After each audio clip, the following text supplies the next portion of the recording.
नमस्कार, मी ॲडव्होकेट विशाल मोहिते विमर्श विथ विशालमध्ये आपल्या सर्वांचं स्वागत करतो. आज गावची ग्रामसभा आणि बऱ्याच लोकांनी विचारलं, तुम्ही ग्रामसभेला का जात नाही? मी त्यांना स्पष्ट सांगितलं की मी ग्रामसभेला जात नाही कारण की काँग्रेस प्रणित जेवढ्या ग्रामपंचायती चालतात त्यामध्ये नागरिकांचं मुळात ऐकूनच घेतलं जात नाही. जर तुम्ही काही बोलायला गेलं तर काँग्रेसचे गुंड असले कार्यकर्ते तुम्हाला ठोकून काढतात. त्या संदर्भात वांगी ग्रामपंचायतीमध्ये मागे एक केसही झाली होती. हा फक्त वांगी ग्रामपंचायत किंवा एका ग्रामपंचायतीसाठी बोलत नाही. शेजारीच असलेल्या मोहिते वडगाव ग्रामपंचायतीमध्ये असाच किस्सा झाला. त्या ठिकाणी सुद्धा काँग्रेसचं शासन आहे. त्या ठिकाणी असेच प्रकार होतात. किंबहुना ज्या ज्या ठिकाणी काँग्रेस प्रणित सरकार वर्षानुवर्ष आहेत, राज्य करतात, ते समजतात ग्रामपंचायत ही त्यांच्या बापाची आहे, जहागीर आहे, ते ग्रामसभेची नोटीस अतिशय गुप्त पद्धतीने काढतात. त्या नोटिसीची माहिती या कानाला कारण त्या कानाला मिळाली नाही पाहिजे. बरं, तुम्ही म्हणाल याचं कारण काय? तर गावातले 4 टाळके असतात, इना मिना डिका, हौशे गौशे नवशे, ज्यांना या ग्रामपंचायतच्या मलईवरती मलिदावरती विशेष लक्ष असतं. त्यांना माहीत असतं की निधी आलेला आहे, त्या निधीचं आता आपल्याला स्लाइस करून वाटप करून घ्यायचं आहे. मग कोणतरी कंत्राटदार असतो, त्या कंत्राटदाराला हाताशी धरायचं, एखादं काम काढायचं. ते काम गावच्या गरजेचं आहे, गावच्या दृष्टीने महत्त्वाचं आहे, याचं काही बघितलं जात नाही.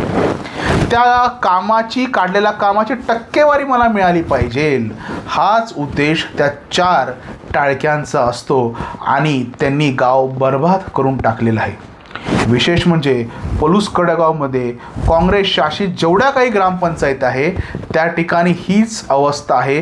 कुठलाही सज्जन व्यक्ती, चांगला व्यक्ती ग्रामपंचायतीमध्ये जात नाही. गेलाच तर त्याच्याकडे असे बघितलं जातं जसं हा पाकिस्तानातून आलेला आहे. बरं, तो काय बोललाच तर त्याला असं मारलं जातं जसं तो बांगलादेशवरून आलेला आहे. त्यामुळे चांगली सुशिक्षित माणसं ही ग्रामसभेकडे फिरकत नाही. याचं सर्व श्रेय काँग्रेस जनांना, काँग्रेस पुढाऱ्यांना आणि पांढरी टोपी घालून मिरवणाऱ्याला आणि विशेष म्हणजे आमदार विश्वजित कदम यांना दिलं पाहिजे. कारण की त्यांनी अशी 4 टाळकी म्हणा, बरं कुत्री म्हटली तर त्यांचा अपमान होईल, मला करायचा नाही, पण त्यांनी पाळलेली आहेत आणि दुर्दैवानं ती प्रत्येक ग्रामपंचायतीला कंट्रोल करतात. सुशिक्षित व्यक्ती त्या ठिकाणी जाऊ शकत नाही. जर गेला तर हेच 4 टाळकी त्याला राजकीय आखाडा बनवतात, अंगावरती धावून येतात, वस्कन बोलतात. सुशिक्षित माणूस मग म्हणतो मी घरी बसलेलो बरं. ग्रामसभेचा मूलभूत अधिकार हा नागरिकांचा हिसकावण्याचं काम या काँग्रेस प्रणित सर्व ग्रामपंचायती करत आहेत. नोटीस का काढली नाही असा जाब विचारल्यावर हसणार, काय उखडतो बघणार. आपण सामान्य माणूस, आपण काहीच करू शकत नाही. कारण की त्यांना माहिती आहे की काही झालं तर आम्ही सत्तेवरती वर्षानुवर्ष आहोत, वर्षावर्ष येणार आहे. बरं, ह्यांचं कॅल्क्युलेशन टक्केवारीवरती आहे, कंत्राटदारावरती आहे आणि वर्षानुवर्ष आम्ही त्या कंत्राटदारांना पोचणार, कंत्राटदार त्यांना निवडणुकीला फंडिंग करणार, आम्ही पुन्हा निवडून येणार.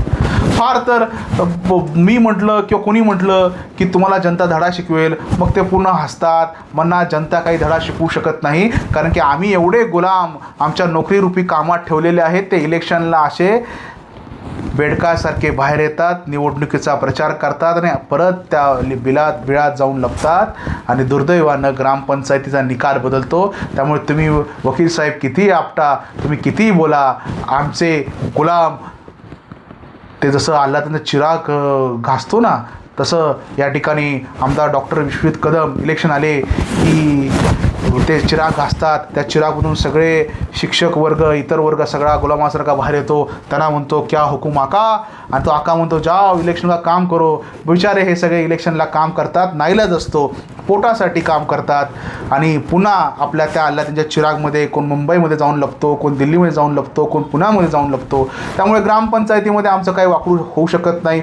आमच्याकडे कामगार वर्ग आहे, आमच्याकडे सगळा वर्ग आम्हाला तो मतदान करतो, दुर्दैवानं जर त्याने मतदान त्या घराने केलं नाही तो नोकरी जायला अशी भीती असते, त्यामुळे तोही बिचारा मतदान करत असतो. या सर्व गोष्टीमुळे त्यांना वाटतं की ग्रामपंचायत हलू शकत नाही. मला वाटतं जनतेने उठाव करण्याची हीच योग्य वेळ आहे. धडा शिकवला पाहिजे आणि जनता ही धडा शिकवू शकते.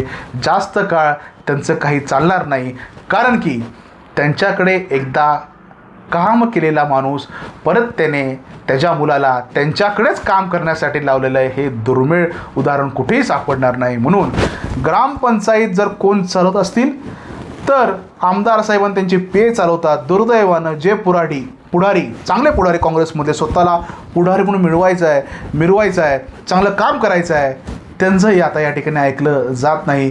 कारण की सगळी सत्ता पी एने हातात घेतले. पुण्यातून पी ए म्हणतो या ग्रामपंचायतीने काय चाललं आहे, त्या ग्रामपंचायतीने काय चाललं आहे. मग तो पी ए म्हणतो अरे तो वकील लय बोलतोय, त्याला धडा शिकव. पण होत नाही असं. पण हरकत नाही, ही मोडस ऑपरंडी पुढाऱ्याच्या हातातून गेले, पी एनच्या हातात आले, चांडाळ चौकडीच्या हातात गेले, कंत्राटदारांच्या हातात गेले. दुर्दैवानं ग्रामसभेचं जे उद्दिष्ट आहे, जे संविधानाला अभिप्रेत आहे, जे कायद्याला अभिप्रेत आहे, ते यशस्वी होऊ शकत नाही. कारण की या काँग्रेसजनांचा नाकारकेपणा आहे. धन्यवाद.